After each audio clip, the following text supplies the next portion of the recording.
नमस्कार बच्चों, मैं राम ज्ञान यादव, हिंदी शिक्षक।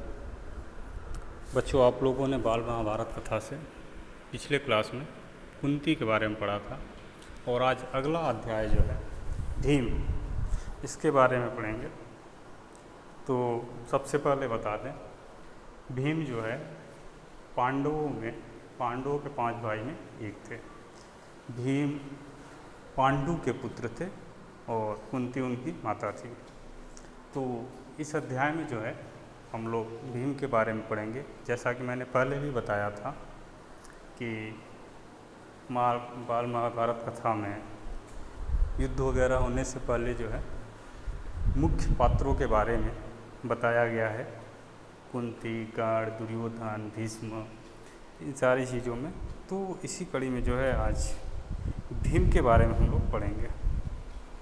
हम लोगों ने पढ़ा था कि कुंती जो है वन से 5 पुत्रों को लेकर के और ऋषि मुनि जो है भीष्म को सौंप दिया था।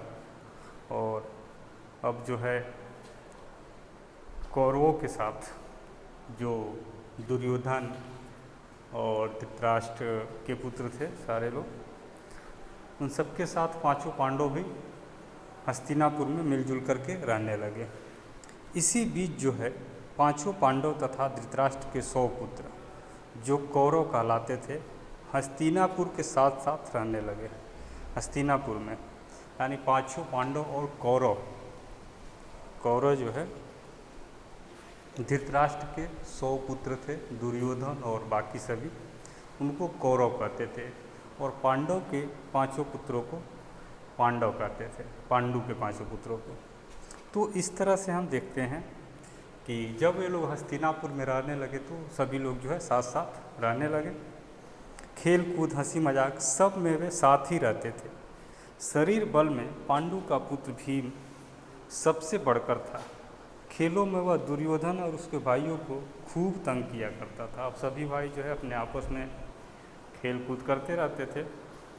तो एक तरफ से देखा जाए तो शरीर बल में भीम जो हैं सबसे मजबूत थे, सबसे ही ज़्यादा बलशाली थे।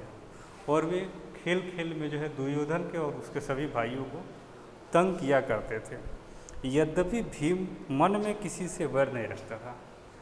ये उनको खेल खेल में तंग करने का उद्देश्य यह नहीं था कि किसी वैर भाव से वो ऐसा करते थे, ऐसा नहीं है। ये बच्चों के जो मनोभाव होते हैं उस हिसाब से जो है वे ऐसा करते थे हंसी मजाक में। और बचपन के जोश के कारण ही ऐसा करता था। फिर भी दुर्योधन तथा उसके भाइयों के मन में भीम के प्रति द्वेष भाव बढ़ने लगा। द्वेष भाव मतलब चलनशीलता, ईर्ष्या। फिर भी जो है भीम के बल को देख करके दुर्योधन और उसके सभी भाइयों को यानी कौरवों को जो है ईर्ष्या होने लगी, जलन होने लगी।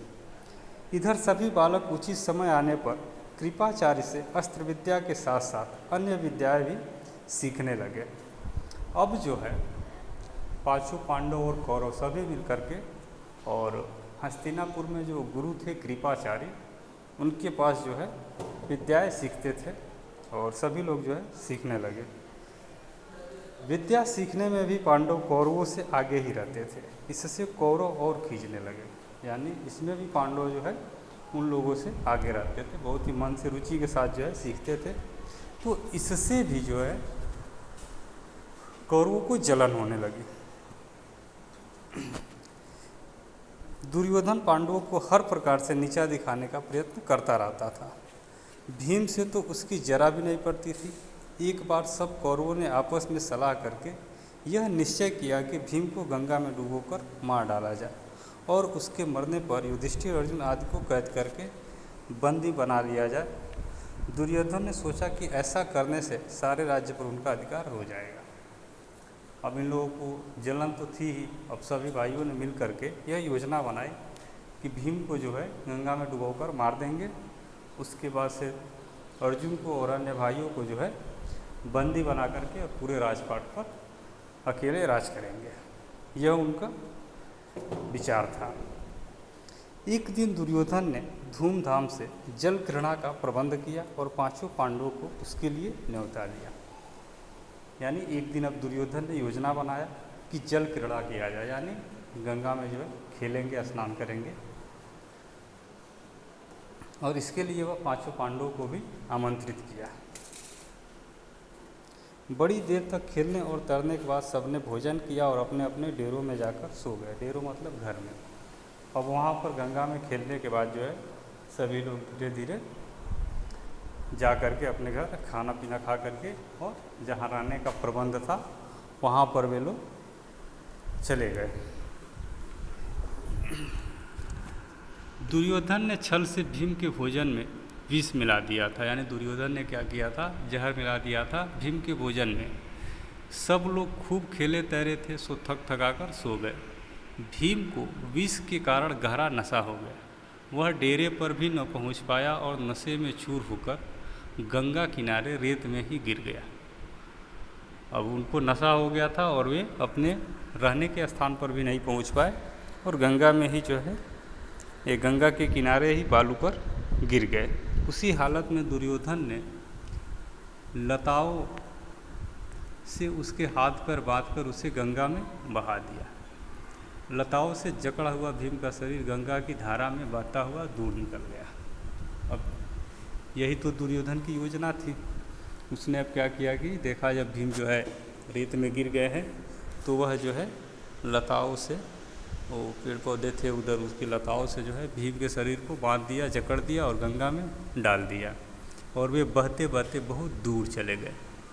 इधर दुर्योधन मन ही मन यह सोचकर खुश हो रहा था कि भीम का तो काम ही तमाम हो गया होगा। जब युधिष्ठिर आदि जागे और भीम को न पाया तो चारों भाइयों ने मिलकर सारा जंगल तथा गंगा का वह किनारा जहाँ जल क्रीड़ा की थी छान डाला। अब चारों भाइयों को जब नींद खुला तो उन्होंने देखा भीम तो यहाँ पर पहुँचे नहीं हैं, तो वे लोग जो है उनके खोजने के लिए निकल गए, पर भीम का कहीं पता ना चला। अंत में निराश होकर दुखी हृदय से वे अपने महल को लौट आए। इतने में ही क्या देखते हैं कि भीम झूमता झामता चला आ रहा है। पांडवों और कुंती के आनंद का ठिकाना न रहा। खोजने के बाद वे लोग निराश होकर लौट गए।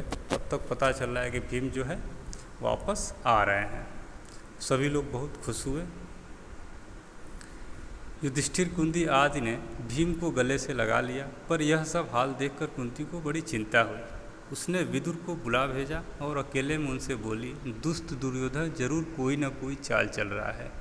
राज्य के लोभ में वह भीम को मार डालना चाहता है। अब यह बात जो है मुझे इसकी चिंता हो रही है। अब कुंती को जब पता चला कि यह इस तरह का साजिश किया था तो बहुत चिंतित हुई और उन्होंने विदुर को, जो मुख्य प्रधानमंत्री था उनके मंत्रिमंडल में धृतराष्ट्र के, उनको बुलावा भेजा और उनसे सारी बातों को बताया। राजनीति कुशल विदुर कुंती को समझाते हुए बोले, तुम्हारा कहना सही है, परंतु कुशल इसी में है कि इस बात को अपने तक ही रखो। प्रकट रूप से दुर्योधन की निंदा कदापि न करना, नहीं तो इससे उसका द्वेष और बढ़ेगा। और विदुर जो है सारी चीज़ों को अच्छी तरह से जानते थे, भांप लेते थे, इसलिए उन्होंने सलाह दिया कि इसको शांति रखिए, किसी से कहने की ज़रूरत नहीं है। अगर इस बात को दुर्योधन तक पता चलेगा तो उसके अंदर ज्वलनशीलता की भावना और बढ़ जाएगी।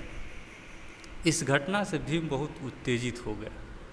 उसे समझाते हुए युधिष्ठिर ने कहा, भाई भीम, अभी समय नहीं आया है, तुम्हें अपने आप को संभालना होगा। इस समय तो हम पांचों भाइयों को यही करना है कि किसी प्रकार एक दूसरे की रक्षा करते हुए बचे रहें। भीम जो है बलशाली थे ही, बहुत ही जल्दी उत्तेजित भी हो जाते थे। तो बड़े भाई दुर्योधन जो है युधिष्ठिर जो है उनको समझाया कि बताया कि हमें समय का इंतज़ार करना है।